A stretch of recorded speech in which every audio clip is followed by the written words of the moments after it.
Hello everyone, welcome to my YouTube channel. It's Miss Srishti and you are watching official Good and Study Plus Low Class 12th Business Studies.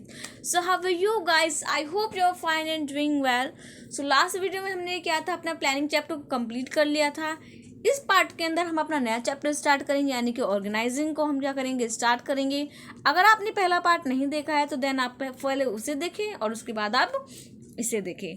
तो जैसे कि आप सभी को पता है कि हमारे जो मैनेजमेंट के 5 फंक्शन होते हैं, कौन कौन से होते हैं? Planning, organising, staffing, directing and controlling. तो प्लानिंग हम ऑलरेडी कर चुके हैं और आज से हम क्या कर रहे हैं, अपना ऑर्गेनाइजिंग को स्टार्ट कर रहे हैं. तो वीडियो स्टार्ट करने से पहले मैं आपको थोड़ा बता दूं, हमारा जो कोर्स है वो ऑलरेडी थोड़ा पीछे चल रहा है. तो इस महीने के अंदर हम कोशिश करेंगे, यानी कि पूरा इस बिजनेस स्टडीज़ के जितने भी चैप्टर हैं उन सभी को कवर अप कर लेंगे. आप टेंशन मत लीजिए, हमारे पास फिर 2 मंथ्स और बच जाएंगे. उनमें हम अच्छे से रिवीजन करेंगे, केस स्टडीज़ करेंगे और सैम्पल पेपर को सॉल्व करेंगे. तो मैं आपको बता दूं, आपके पास दिन में 2 वीडियो आ रही होंगी. एक वीडियो जो आ रही होगी वो आपके पास सुबह के टाइम आ रही होगी, यानी कि 7 या 8 बजे के बीच में वो वीडियो आप सभी के पास पहुंच रही होगी.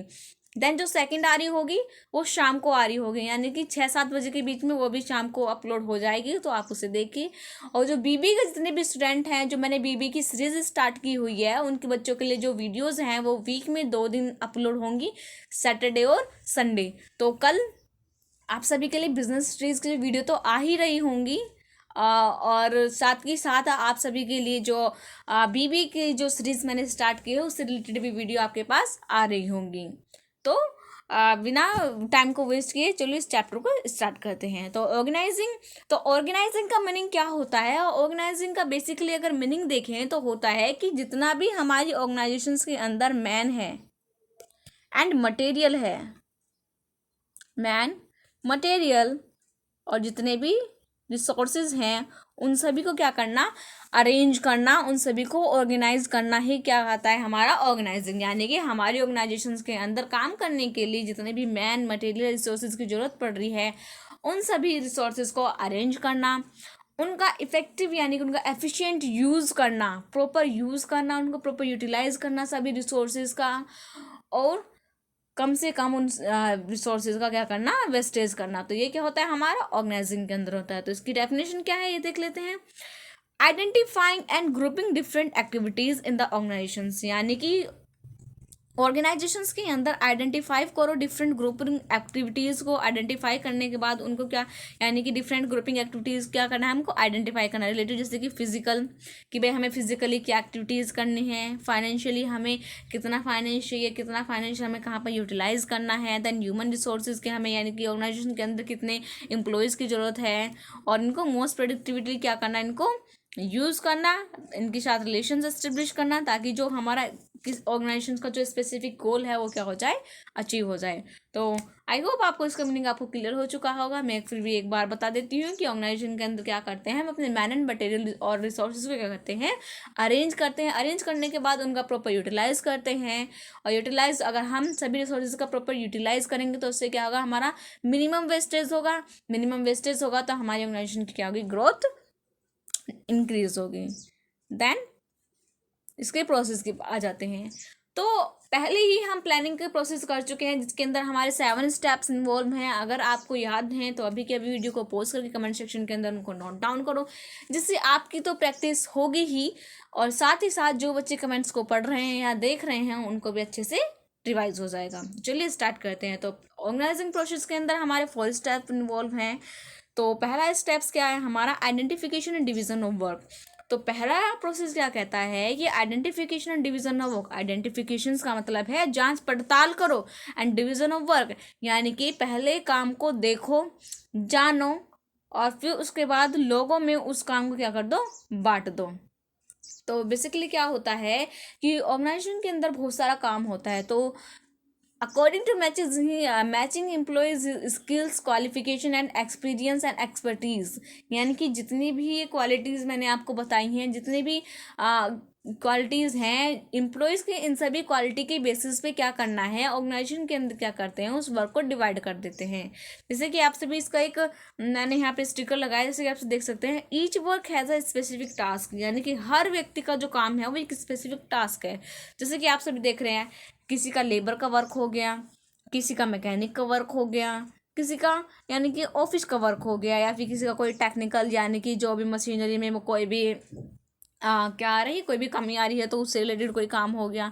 तो आप देख रहे हैं यानी कि पहले तो हमने एम्प्लॉयज़ को आइडेंटिफाई किया। क्या होता है, हमारी ऑर्गेनाइजेशन के अंदर नंबर ऑफ पीपल्स होते हैं, तो एम्प्लॉयज़ होते हैं, तो इन पीपल्स या फिर उन लोगों में क्या करना है, उनकी मैचिंग की स्किल्स, क्वालिफिकेशन, एक्सपर्टीज़ या एक्सपीरियंस से जो मैच करें, वो काम हमें उन एम्प्लॉयज़ के बीच में क्या कर देना है, डिस्ट्रीब्यूट कर देना है।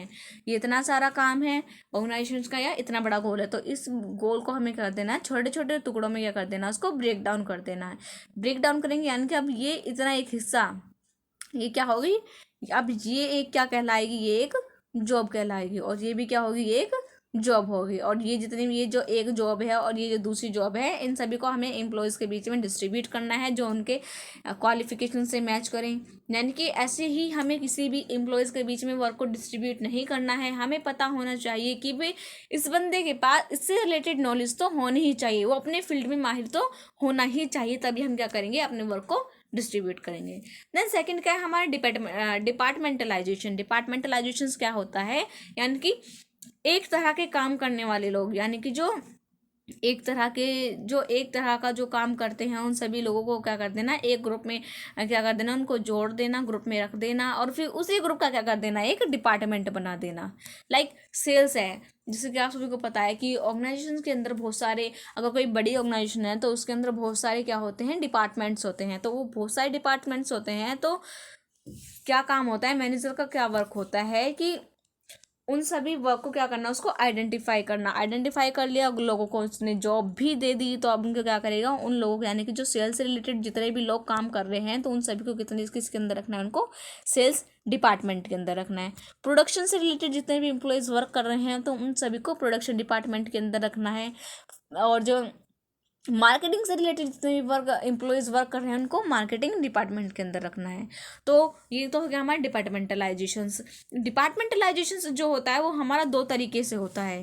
कितने, दो तरीके से होते हैं। जो फर्स्ट है वो हमारा फंक्शनल डिपार्टमेंटेशन होता है। देन सेकंड क्या होता है, हमारा डिविजनल। जो फंक्शनल के अंदर क्या होता है, यानी कि जैसे कि सेल्स डिपार्टमेंट के अंदर हमने क्या किया था, जितने भी एम्प्लॉयज़ हैं जो सेल्स से रिलेटेड काम कर रहे हैं, उन सभी को हमने क्या किया था, सेल्स डिपार्टमेंट के अंदर उनको रख दिया था। यानी कि फंक्शंस डिपार्टमेंट के अंदर क्या होता है, जो फंक्शन से रिलेटेड यानी काम से रिलेटेड जितने भी लोग हैं, यानी कि एक तरह के जितने भी लोग एक काम कर रहे हैं, उन सभी को एक डिपार्टमेंट के अंदर रखना। और डिविजनल के अंदर क्या होता है, जैसे कि कोई बड़ी ऑर्गेनाइजेशंस होती है, क्या होती है, कोई बड़ी ऑर्गेनाइजेशन होती है, तो उसमें एक से ज़्यादा क्या होते हैं, प्रोडक्ट बनते हैं।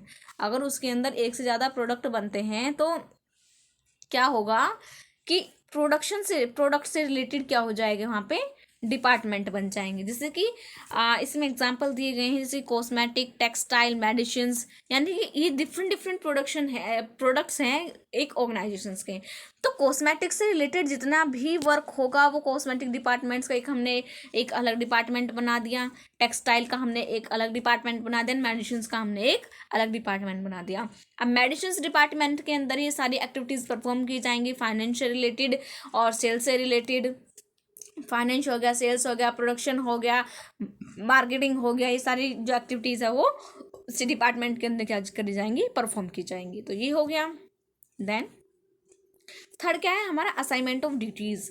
असाइनमेंट ऑफ ड्यूटीज़ का मतलब क्या होता है, इसके अंदर जो क्या होता है, जो हमारा मैनेजर्स होता है वो क्या करता है, सभी एम्प्लॉयज़ को आइडेंटिफाई करने के बाद, उनको ये देखने के बाद कि भाई हमारे ऑर्गेनाइजेशन के अंदर ये काम है, और ये जो काम है ये इस बंदे की स्किल से, उसके क्वालिफिकेशन से, उसके एक्सपीरियंस से, उसकी एक्सपर्टीज से क्या हो रहा है, उससे मैच कर रहा है। तो मैच कर रहा है तो हम क्या करेंगे, उस बंदे को क्या कर देंगे, वो काम दे देंगे। तो वो काम करने के लिए हम उसको क्या देते हैं, जो मैनेजर है उसको क्या देता है, एक जॉब डिस्क्रिप्शन प्रोवाइड करता है।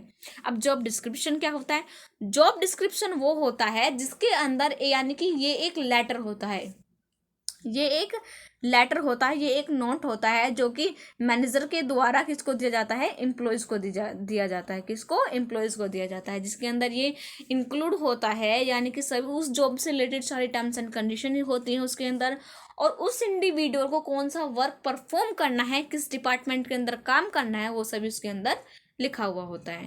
देन फोर्थ क्या है हमारा, establishing reporting standards. Establishing reporting standards जैसे कि आपको नाम से ही पता चलना है, यानी कि कौन किसको रिपोर्ट करेगा। जैसे कोई जैसे ऑर्गेनाइजेशन होती है तो आप सभी को पता होगा ऑर्गेनाइजेशंस के अंदर एक प्रॉपर हिरार्की को क्या किया जाता है, फॉलो किया जाता है, प्रॉपर हिरार्की को फॉलो किया जाता है। उसी हिरार्की के अकॉर्डिंग जो ऑर्गेनाइजेशन वर्क करती है, इसी हिरार्की के अकॉर्डिंग हमें पता चलता है कि किस वर्कर्स के पास या फिर किस एम्प्लॉयज़ के पास कितनी पावर है, कितनी ऑथोरिटीज़ है और कितनी रिस्पॉन्सिबिलिटीज़ हैं। तो मैं बता रही हूँ, अगर हम किसी बंदे को ऑथोरिटी दे रहे हैं तो हमें उसको उसके बराबर ही उसको रिस्पॉन्सिबिलिटी भी देनी होगी। हम ऐसे नहीं कर सकते कि एक को तो हमने ऑथोरिटी तो ज़्यादा दे दी लेकिन उसको रिस्पॉन्सिबिलिटी दी नहीं। अगर हमने ऑथोरिटी का मतलब होता है power to take decision. Authority का मतलब क्या होता है, power to take decisions, power to take decision. तो पावर टू टेक डिसीजन यानी कि आपके पास ये पावर है कि आप अपनी पावर के यूज़ करके कोई भी डिसीजन ऑर्गेनाइजेशन के अंदर ले सकते हैं। ऐसा यानी कि कोई छोटी मोटी पावर दे देते हैं अकॉर्डिंग टू लेवल के अकॉर्डिंग जो पावर क्या होती है हमारी पावर रिस्पॉन्सिबिलिटी डिस्ट्रीब्यूट होती है। हमने उसको पावर तो ज़्यादा दे दी लेकिन उसको कुछ रिस्पॉन्सिबिलिटी दी नहीं, रिस्पॉन्सिबिलिटी तो बहुत कम दी, तो वो क्या करेगा, इस केस में अपनी पावर क्या कर सकता है, वो मिसयूज़ कर सकता है। क्या कर सकता है, मिसयूज़ कर सकता है। देन ऐसा भी नहीं होनी चाहिए कि भाई हमने ऑथोरिटी तो कम दे दी और रिस्पॉन्सिबिलिटी ज़्यादा हो दी थी, यानी कि उस बंदे के पास पावर तो है ही नहीं है, उसके हमने रिस्पॉन्सिबिलिटी इतनी दे दी कि हद से ज़्यादा, कि उस वर्क को परफॉर्म ही नहीं कर पा रहा है, उसके अंदर वो बर्डन फील कर रहा है। तो इस केस में क्या हो सकता है, यानी कि जो रिसोर्सेज है उनका क्या हो सकता है, वेस्टेज हो सकता है। देन जो एम्प्लॉयज़ है वो बर्डन फील कर सकता है और काम को प्रॉपर नहीं कर सकता, जिससे क्या होगा, ये रिसोर्सेज का और टाइम का दोनों का ही क्या होगा, वेस्टेज होगा। तो इस सिनेरियो में हमें क्या करना चाहिए, हमारी जो ऑथोरिटी और रिस्पॉन्सिबिलिटी है किसी भी वर्कर्स को वो इक्वल देनी चाहिए। साथ ही साथ ऑथोरिटी ही डिफाइन करती है कि कौन सुपीरियर और सबऑर्डिनेट के बीच में क्या ये जो हमारा क्या करती है, रिलेशनशिप को क्या करती है, एस्टेब्लिश करती है। क्या एक हमारा हो गया सुपीरियर, देन सेकंड क्या होगा हमारा सबऑर्डिनेट। सुपीरियर बोलते हैं हम बॉस को एंड सबऑर्डिनेट्स क्या होते हैं, हमारे एम्प्लॉयज़ होते हैं। क्या होते हैं, हमारे एम्प्लॉयज़ होते हैं। तो पावर और ऑथोरिटीज़ ही पावर जो है यही डिफाइन करती है कि भाई कौन सुपीरियर है ऑर्गेनाइजेशन के अंदर, कौन सबऑर्डिनेट है। जिसके पास ज़्यादा पावर होगी वो क्या होगा, हमारा सुपीरियर होगा, जिसके पास कम पावर होगी वो क्या होगा, हमारा सबऑर्डिनेट्स होगा। तो यही किसके अंदर लिखा हुआ है, after grouping the activities in different departments the employees have to perform the job and to perform the job every individual needs, यानी कि टू एंड सम अथॉरिटीज़, यानी कि हमने क्या कर दिया, काम को डिवाइड कर दिया। काम को डिवाइड करने के बाद हमें उन लोगों को कुछ अथॉरिटीज़ भी देनी होती हैं ताकि उस अथॉरिटीज़ का यूज़ करके वो अपने जॉब को क्या कर पाए, परफॉर्म कर पाए। In the fourth step of organising process all the individual are assign some authorities matching the job they are to perform, यानी कि उनकी जो जॉब से उनकी स्किल से जॉब मैच कर रही है वही जॉब क्या कर देंगे, उनको प्रोवाइड करेंगे। The assignment of authority result in creations of, देख यहाँ पे आप देख रहे हैं, the assignment of authorities result in creation of superior subordinate relationship. तो यानी कि ये क्या करता है, सुपीरियर सबऑर्डिनेट के बीच में एक रिलेशनशिप को क्या करता है, एस्टेब्लिश करता है, क्रिएट करता है। The question of who report to whom, इसके अंदर क्या क्वेश्चंस को सोल्व किया जाता है, यानी कि कौन किसको रिपोर्ट करेगा। Individual at the higher authorities become the superior, जिसके पास ज़्यादा ऑथोरिटी है वो क्या होगा, हमारा सुपीरियर होगा, जिसके पास कम है वो क्या होगा, हमारा सबऑर्डिनेट्स होगा। ये क्या, सबऑर्डिनेट्स होगा। So managerial hierarchy gets create the principle of scalar chain, follow the hierarchy. The establishment of authority it also help in creation of managerial levels. The managers with maximum authority is also considered top levels and the इसके अंदर यही लिखा है कि जिसके पास ज़्यादा power होगी वो टॉप लेवल के अंदर आएगी, जिसके पास कम होगी उससे कम होगी वो मिडिल के अंदर आएगा, जिसके पास सबसे ही कम होगी वो लोअर के अंदर आएगा। तो यही जो पावर है यही डिफाइन करते हैं कौन हमारा सुपीरियर और कौन हमारा सबऑर्डिनेट्स है। तो इसके जो 4 स्टेप्स हैं वो कंप्लीट हो चुके हैं। तो कौन कौन से थे, फर्स्ट था हमारा identification division of work, second था हमारा डिपार्टमेंटलाइजेशन, थर्ड था हमारा assignment of duties, then fourth था हमारा एस्टेब्लिशिंग रिपोर्टिंग स्टैंडर्ड्स। अब इसकी इंपॉर्टेंस क्या है, इंपॉर्टेंस के जो है हमारे को टोटल 6 पॉइंट्स हैं। तो फर्स्ट क्या है हमारा, इम्पोर्टेंस का मतलब होता है फायदे, कि अगर ऑर्गेनाइजेशंस के अंदर ये चारों ही प्रोसेस फॉलो किए जाएंगे तो उस ऑर्गेनाइजेशंस को उन 4 प्रोसेस को फॉलो करने के बाद उसको क्या फायदा मिलेगा, क्या बेनिफिट्स मिलेगा। तो पहला बेनिफिट क्या मिल रहा है कि स्पेशलाइजेशंस, पहला बेनिफिट किस चीज़ का मिल रहा है उसको, स्पेशलाइजेशंस। अब हमने क्या किया, identification and division of work जो फर्स्ट स्टेप था, हमने उसमें क्या किया, हमने लोगों को आइडेंटिफाई किया। आइडेंटिफाई करने के बाद अब एक इंडिविजुअल को सिर्फ हमने, यानी कि ऑर्गेनाइजेशन के अंदर इतना सारा काम था, इतने सारे काम के सिर्फ हमने एक इंडिविजुअल को सिर्फ एक ही काम को क्या दिया, उसको प्रोवाइड की, एक ही जॉब क्या दी हमें उसको करने के लिए दी। अब एक बंदा है भाई 30-50 साल से एक ही काम को करता आ रहा है तो वो क्या हो जाएगा, उसके अंदर स्पेशलाइज हो जाएगा, माहिर हो जाएगा। उसको पता रहेगा कि भाई कितने रिसोर्सेज को यूज़ करके कितना आउटपुट मिलेगा, और कितने रिसोर्सेज को यूज़ करके कितना आउटपुट मिलेगा, और कौन से रिसोर्सेज का यूज़ करके उसको ज़्यादा बेनिफिट होगा, कौन से रिसोर्सेज को यूज़ करके उसको कम बेनिफिट होगा, उसको कब क्या काम करना चाहिए, तो उसको ये सब पता होगा और वो उस काम में क्या हो जाएगा, स्पेशलाइज हो जाता है। इंडिविजुअल के स्पेशलाइजेशंस में ये भी एक बिग रोल प्ले करता है। देन सेकंड क्या था हमारा, क्लियरिटी ऑफ वर्किंग रिलेशनशिप। अब क्लियरिटी ऑफ वर्किंग रिलेशनशिप, अब एक इंडिविजुअल को हमने तो सेकंड स्टेप में क्या किया था, departmentalisation, assignment of duties. Assignment of duties के अंदर हमने क्या किया था, मैनेजर्स ने एक जॉब डिस्क्रिप्शन दिया था, क्या दिया था, एक जॉब डिस्क्रिप्शन दिया था। उस जॉब डिस्क्रिप्शन के अंदर क्लियरली उस इंडिविजुअल को लिखा हुआ था कि प्रॉपर एक नोट में एक लिखा हुआ था कि भाई आपको इस ऑर्गेनाइजेशन के अंदर ये काम करना है। तो उसको पता है कि बस उसको ऑर्गेनाइजेशन के अंदर क्या काम करना है, उसको दूसरे काम से दूसरा डिपार्टमेंट का या दूसरा कोई काम हो रहा है या नहीं हो रहा उससे कोई मतलब नहीं है, उसको सिर्फ अपने काम से ही मतलब रखना चाहिए और उससे अपने काम को ही सिर्फ परफॉर्म करना चाहिए। तो उसके पास क्लियरिटी होती है कि उसको कौन सा काम करना है, कौन सा काम नहीं करना है। देन पावर का भी इसमें एक रोल है। All and how much power and authority is enjoyed by different individual or managers. Each manager knows very clearly to whom he have to give an order and from whom has to receive the order. यानी कि तो ये line हमारी क्या कह रही है, ये लाइन हमारी कह रही है कि उस जॉब यानी कि ऑथोरिटी और जो रिस्पॉन्सिबिलिटीज होती है उसके तहत सभी एम्प्लॉयज़ को पता चल जाता है कि भाई कौन किसको ऑर्डर देगा और कौन किससे ऑर्डर रिसीव कर रहा है। मैनेजर को ये पता होता है कि उसको किससे तो ऑर्डर लेना है और किसको उसको ऑर्डर देना है। तो ये सभी क्या होता है, इसको क्लेरिफाइंग होता है। देन सेकंड क्या है हमारा, optimum utilisation of resources. Optimum utilisation यानी कि मैन और मटेरियल जितने भी रिसोर्सेज हैं उन सभी का प्रॉपर यूटिलाइजेशन करना। ये सभी किसके अंदर, हमारे जॉब डिस्क्रिप्शन के अंदर ये सभी क्या होते हैं, हमारा डिफाइन होता है। ये सभी जॉब डिस्क्रिप्शन के अंदर हमारा लिखा हुआ होता है। जो हमारे जो वर्कर्स को जॉब डिस्क्रिप्शन दिया जाता है तो उसके अंदर ये सभी चीज़ें जो होती हैं ये डिफाइन होती हैं। और तो अगर हम रिसोर्सेज का प्रॉपर यूटिलाइजेशन करेंगे तो उससे क्या होगा, but duplication of work. Organisations के अंदर जो है वो हमारा डुप्लीकेशन ऑफ वर्क नहीं होगा। डुप्लीकेशन यानी कि एक काम को दोबारा कोई भी नहीं करेगा, क्योंकि सभी इंडिविजुअल को पता है, उस जॉब डिस्क्रिप्शन के अंदर क्लियरिफाइंग है सभी को कि आपको क्या काम करना है। तो सभी अपना अपना काम करेंगे। जो सभी अपना अपना काम करेंगे, कोई किसी का काम नहीं करेगा तो कोई भी चांसेस नहीं होंगे डुप्लीकेशन ऑफ वर्क के। Then second overlapping. ओवरलैपिंग भी क्या होगी, कम होगी, वेस्टेज कम होगा, मिनिमम वेस्टेज होगा और यूटिलाइजेशन जो है वो रिसोर्सेज का प्रॉपर होगा। देन फोर्थ क्या है हमारा, एडॉप्शन ऑफ चेंज। कोई भी ऑर्गेनाइजेशन होती है तो वो किसी भी चेंज को अडोप्ट करने में थोड़ी हिचकिचाती है, लेकिन अगर हमारी जो ऑर्गेनाइजेशन है वो सिस्टमेटिकली वर्क कर रही है, कैसे, वो सिस्टमेटिकली यानी कि एक सिस्टम में SYSTEM एक सिस्टम में वो क्या कर रही है, वर्क कर रही है, तो उसको वो कोई भी ईजिली वो किसी भी चेंज को, जो तो हमारे इन्वायरमेंट्स में जितने भी चेंज हो रहे हैं रिलेटेड टू टेक्नोलॉजी या फिर कोई स्ट्रैटेजीज चेंज हो रही हैं, तो उस चेंज को क्या कर लेंगे, वो ईजिली अडोप्ट कर लेंगे। वो अडोप्ट वो चेंज सिर्फ उसी क्या करना, उसी डिपार्टमेंट को करना होगा जिस डिपार्टमेंट्स में उस चेंज को एक्सेप्ट करने के बाद मेजर चेंजेस आ रहे हैं, या फिर उसके चेंज को एक्सेप्ट करने के बाद उसकी जो ग्रोथ है वो क्या हो रही है, इंक्रीज हो रही है। यानी कि जो विच में be affected by this change, and this can be easily communicated the whole organizations to the departments, and the structure can be established modified according to changes। यानी कि जिस डिपार्टमेंट को ज़रूरत है वही डिपार्टमेंट क्या करेगा, उस चेंज को अडोप्ट करेगा। अडोप्ट करने के बाद क्या करेगा, ऑर्गेनाइजेशंस में किसी भी इंफॉर्मेशन को बांटना थोड़ा इजी हो जाएगा, क्योंकि सभी डिपार्टमेंट्स के अकॉर्डिंग उस चेंजेस को बता दिया जाएगा, और जिस डिपार्टमेंट के लिए वो चेंजेस अडोप्ट करना सुटेबल है वो उस चीज़ को क्या कर लेंगे, वो ईजिली अडोप्ट कर लेंगे। देन फिफ्थ क्या हमारा इफेक्टिव एडमिनिस्ट्रेशंस। इफेक्टिव एडमिनिस्ट्रेशंस आती है, यानी कि अगर जो वर्क है वो हमारा क्या हो रहा है, प्रॉपरली प्रोसेस में हो रहा है। तो इसके अंदर क्या है, in the organising function it similar are related jobs and group under one department which leads to unifications and efforts of harmony.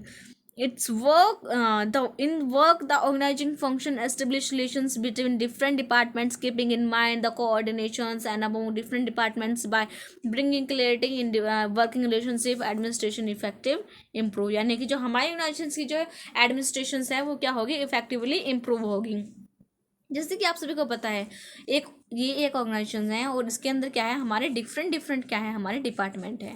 ये डिफरेंट डिपार्टमेंट है। माना कि सभी डिपार्टमेंट्स खुद से ही मतलब रखते हैं, खुद का ही काम करते हैं। उनका जो काम जो जिस डिपार्टमेंट में जो डिपार्टमेंट बनाया गया है, जिस चीज़ का है उससे रिलेटेड वही काम होगा। लेकिन ये सभी डिपार्टमेंट जो हैं इनका कोऑर्डिनेट करना बहुत ज़्यादा ज़रूरी है, आपस में तालमेल बिठाना बहुत ज़्यादा ज़रूरी है। अगर ये आपस में तालमेल नहीं बिठाएंगे, अगर प्रोडक्शन डिपार्टमेंट सेल्स डिपार्टमेंट के साथ कोऑर्डिनेट नहीं करेगा, क्या वो जो प्रोडक्ट है वो बिक जाएगा? नहीं बिकेगा। अगर वो सेल्स डिपार्टमेंट के साथ कोऑर्डिनेट करना ही करेगा तो वो जो है प्रोडक्ट हमारा बिकेगा नहीं। अगर सेल्स डिपार्टमेंट हमारा मार्केटिंग डिपार्टमेंट के साथ कोऑर्डिनेट नहीं करेगा तो क्या हमारी जो सेल्स से रिलेटेड या प्रोडक्ट से रिलेटेड जितनी भी अच्छी अच्छी बातें हैं, क्या वो बिना मार्केट में जाए बिना लोगों को बताए क्या वो बिक जाएगा? प्रोडक्ट नहीं बिकेगा। तो मार्केटिंग डिपार्टमेंट के साथ सेल्स डिपार्टमेंट का तालमेल होना चाहिए। देन मार्केटिंग डिपार्टमेंट का जो है वो हमारे फाइनेंस डिपार्टमेंट से क्या अच्छे रिलेशंस होने चाहिए, क्योंकि अगर मार्केटिंग करने में जो है ये एक सबसे एक्सपेंसिव जो खर्चा होता है, यानी जो एक्सपेंसिव थिंग होती है ऑर्गेनाइजेशंस के लिए मार्केटिंग करना, क्योंकि मार्केटिंग करने में जो है बहुत ज़्यादा खर्चा होता है। तो अगर उसके पास फाइनेंस ही नहीं होगा तो कोई भी ऑर्गेनाइजिंग अपने प्रोडक्ट की मार्केटिंग नहीं कर पाएगी। तो आप देख रहे हो ये जितने भी, माना कि सभी अलग अलग डिपार्टमेंट्स हैं, लेकिन इन सभी डिपार्टमेंट्स का जो है आपस में लिंक्ड होना बहुत ज़्यादा जरूरी है, क्योंकि ये अगर आपस में लिंक्ड होंगे तभी क्या कर पाएंगे, अपने गोल को अचीव कर पाएंगे, ऑर्गेनाइजेशन को ग्रोथ कर पाएंगे। तो ये सभी का आपस में मेल जोल करना बहुत ज़्यादा ज़रूरी है।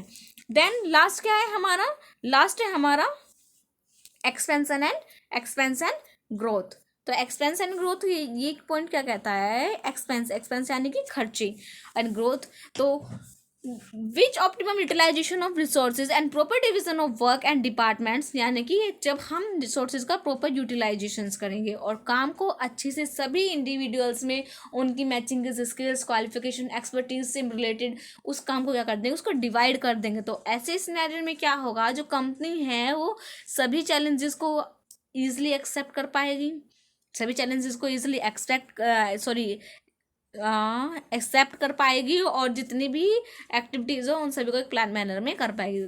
तो basically expansion and expansion and growth का मतलब क्या होता है कि जब ऑर्गेनाइजेशन के अंदर प्रॉपर यूटिलाइजेशन होगा, रिसोर्सेज का प्रॉपर यूटिलाइजेशन होगा, तो अगर हम प्रॉपर यूटिलाइजेशन कर रहे हैं तो उससे क्या हो रहा है, मिनिमम वेस्टेज हो रहा है किसका, हमारा रिसोर्सेज का क्या हो रहा है, हमारा मिनिमम वेस्टेज हो रहा है। मिनिमम वेस्टेज होगा तो ऑर्गेनाइजेशन की क्या होगी, ग्रोथ होगी और जो वेस्टेज भी कम होगा, जो ग्रोथ है वो भी होगी, और जो काम है वो भी लोगों के अंदर क्या उनकी स्किल्स और क्वालिफिकेशन से रिलेटेड क्या हो जाएगा, वो हमारा डिस्ट्रीब्यूट हो जाएगा। तो एक्सपेंशन ग्रोथ ये हो गया।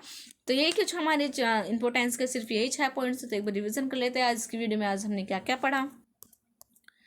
तो फर्स्टली हमने इसका मीनिंग देखा, देन सेकेंडली मीनिंग देखा, देन सेकेंडली हमने क्या किया, हमने इसका प्रोसेस करा। मैं आपको बता दूं जो प्रोसेस होता है, यानी कि किसी भी चीज़ का जो प्रोसेस होता है, वो जो प्रोसेस होता है वो उसी सिनेरियो में होता है, वो उसी लेवल में, यानी कि वो उसी सीक्वेंस में होता है। ऐसा नहीं है कि आप पहले ये लिख दो फिर ये लिख दो ये लिख दो, ऐसा नहीं है। अगर किसी भी केस स्टडीज़ के अंदर कोई भी किसी भी चीज़ का प्रोसेस आपसे पूछा है, किसी भी क्वेश्चंस में आपसे किसी भी चीज़ का प्रोसेस पूछा है, तो हमेशा याद रखना प्रोसेस हमेशा लाइन बाय लाइन होता है, स्टेप बाय स्टेप होता है। आप उसको अपनी मर्जी से ऊपर नीचे नहीं कर सकते। जिस सिनेरियो में है, जिस सीक्वेंस में आपको जो प्रोसेस है वो बताया गया है, आपको उसी को क्या करना है, उसको फॉलो करना है। यानी कि आप अपनी मर्जी से कुछ भी कर रहे हो, ऐसा नहीं कर सकते। यानी कि सब्जी काटने से पहले हम सब्जी नहीं बना सकते, यानी कि बिना काटे हम सब्जी नहीं बना सकते। तो उसी तरह से क्या है कि जिस तरह हम बिना काटे सब्जी नहीं बना सकते, उसी तरह से हम identification and division of work से पहले हम डिपार्टमेंटलाइजेशन को नहीं रख सकते। तो ये एक प्रोसेस होता है, सभी चीज़ का प्रोसेस आपको फॉलो करना बहुत ज़्यादा ज़रूरी है। तो इसके अंदर क्या था हमारा identification and division of work, departmentalisation के 2 पॉइंट थे हमारा, functional department and division department. Then third क्या था हमारा assignment of duties. Then fourth था हमारा एस्टेब्लिशिंग रिपोर्टिंग स्टैंडर्ड्स। और प्रोसेस हमारा कंप्लीट हो चुका है। देन इंपोर्टेंस के 6 पॉइंट थे, benefit in specialisation, clarity in working relationship, optimum utilization of resources, adoption of change, effective administration, expansion and growth. सो आज की जो वीडियो है वो हमारी यहीं पे कंप्लीट हो चुकी है। तो ये एक फ्लो चार्ट है जो मैंने बुक से ही लिया है।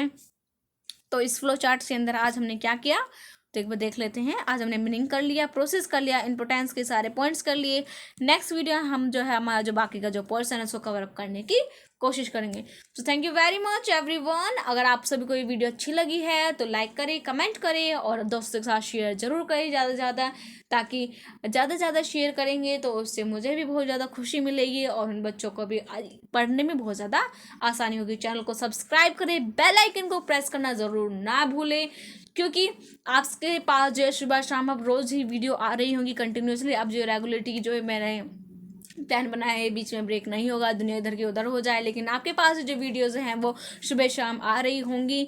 तो ज़रूरी है कि आपको उस चीज़ का पता चलना चाहिए। जब मैं वीडियो को अपलोड करी, जब वीडियो आपके पास आ रही है तो उसका आपको नोटिफिकेशन मिलना ज़रूर इम्पोर्टेंट है। सो thank you very much everyone for watching this video. Don't forget to like, comment and subscribe this video, and see you soon in the next video. Bye bye. Please take care.